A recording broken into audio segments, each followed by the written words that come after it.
Hey guys, Zexus here, and today in this video we are going to install a phone script into our FiveM server. So without any further ado, let's get to the installation process.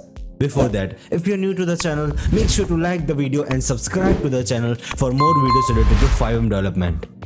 So this is the script which we are going to install into our FiveM server. I'll be providing the link in the description below. You just need to click on code and download the phone.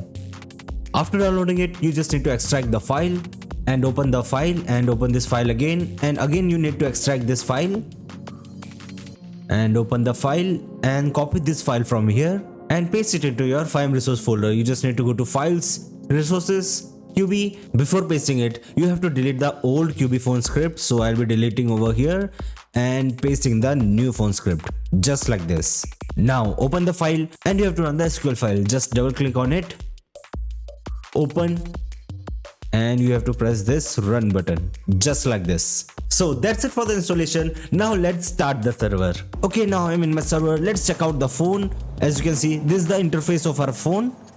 Now let's open the phone. And these are the applications of our phone. As you can see, Twitter, PayPal, WhatsApp, photos, and all other applications. The main and important application is the racing application. Through this application, you can create your own custom racetracks by clicking over here. So yes, now let's check out the setting option. Here we have the anonymous call option, and you can invest your money on crypto as well. You can buy the crypto from here. So yes, that's it for today's video. I hope you enjoyed the video. If you enjoyed the video, make sure to like the video and subscribe to the channel for more videos related to FiveM development. Goodbye.